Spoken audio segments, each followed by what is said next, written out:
Hi, I'm Fred, and this is Wood Tools Workshop. My trusty planer has become not so trusty, so it's time for some routine maintenance. Come along with me as we get this guy back in tip-top shape again. Here are some of the symptoms. Watch the stick bounce as it makes contact with the rollers, and now the rollers are unable to push it smoothly on out. It's slipping. There are multiple reasons why this would happen. We're going to fix all of them.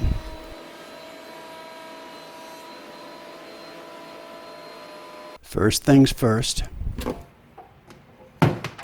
First, we're going to take out the blades so we can clean and rotate them. To do this, we have to remove the dust chute and the Cutterhead guard.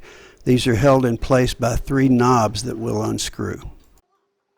We'll blow everything out good with compressed air, and then we'll raise the Cutterhead assembly and remove the housing cover for easier access. This model of planer comes with double-edged cutter blades. There are 2 of them attached to a rotating cutter block. When one side is worn, you can turn it over and use the other side. It also comes with an extra set of blades, which we'll look at directly. Now let's take off the housing cover. We don't want to rotate the cutter block by touching it. Working from the outfeed side of the planer, at the left end of the cutter block is a drive belt. Use this to turn the cutter block. Back on top again, on the left side there's a red cutter lock. While it's pressed down, the cutting block will rotate. When you let go, the cutting block will rotate until it reaches the right position and then lock in place.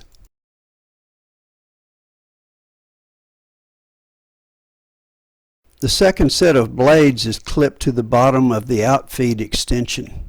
We won't need these today because one side of the blades we're using is still new. We'll just rotate them. One side of the planer is a toolbox that has a wrench for loosening the bolts that hold the blade in place and a tool for pulling the blade out after it's loosened. Each blade is held in place by a metal bar with 7 bolts in it called a jib. The blade and the jib fit in a channel in the cutter block. You loosen the blade by screwing the bolts into the jib. This makes some wiggle room in the channel and the blade can be hooked and pulled out.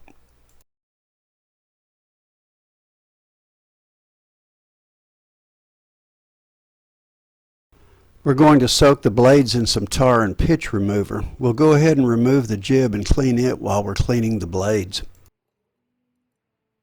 Now it's time to press the red Cutterhead lock and rotate the cutter block to the other blade. Remember to use the drive belt to do this. We'll let these guys soak for a while before we start scrubbing them.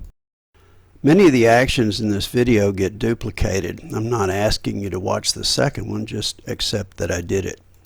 2 rollers on either side of the cutting block move the stock through the planer. They can get tar and pitch on them and not be able to get a good grip and then start to slip as we saw earlier. So we'll use a clean cloth with some tar and pitch remover to clean them as well. The rollers won't turn freely, so we have to plug the planer in long enough to bump the switch and spin them half a turn in order to get both sides. I soaked the blades for about 10 minutes, but the tar and pitch didn't get very loose.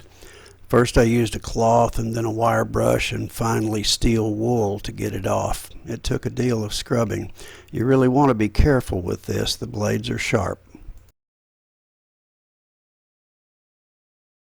Since I've got the pitch remover in the bowl, let's put it to good use.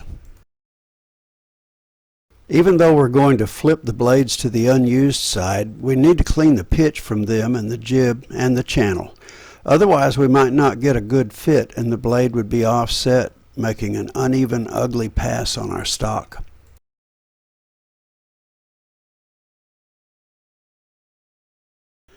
Now we need a light coat of machine oil on the blades. Not too much because you don't want it to splatter down onto the planer table or onto your stock.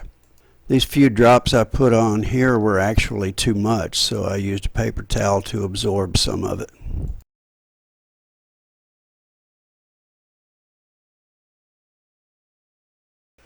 Don't forget to clean in the channels as well.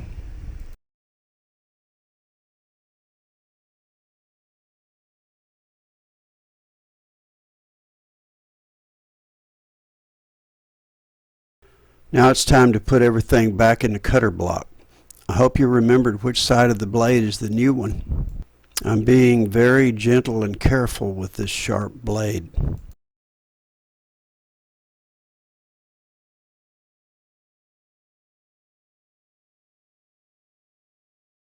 To tighten down, we want to unscrew the bolts in the jib.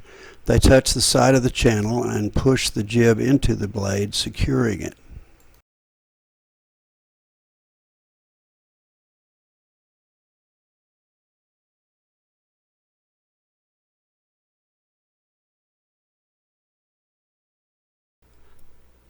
To enable the stock to move smoothly, the planer table and extensions need to be regularly given a light coat of wax.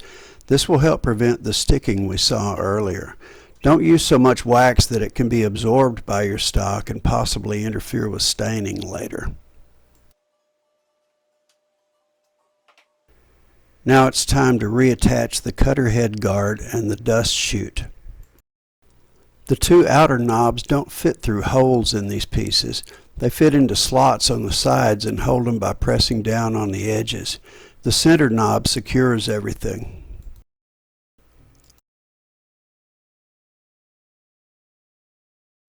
Next, the housing cover.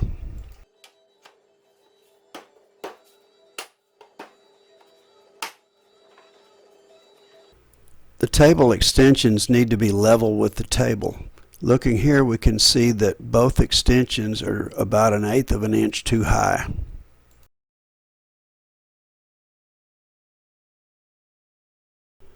Under each extension are 2 hex bolts with lock nuts.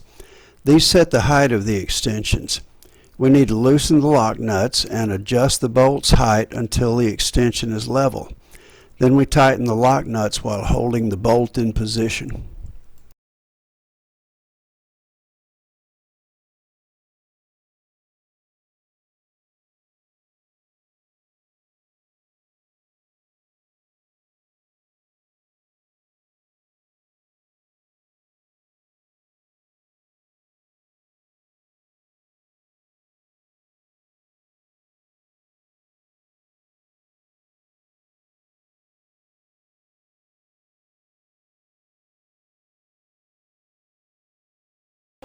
Time for a test run.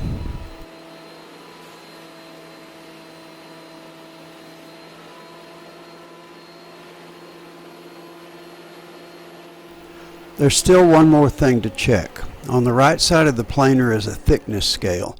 When you raise or lower the Cutterhead assembly, this scale will tell you how thick your stock will be after it passes through. It's saying 5/8. Let's see if that's accurate. It's accurate. If it wasn't, we would loosen the screws holding the scale indicator, move it to the correct setting, and tighten the screws back. Doing regular maintenance on your machines this way will help you keep your cuts accurate and clean. If you found this video useful or enjoyable, please hit like. Leave me a comment. If you're not a subscriber, please subscribe. See you soon.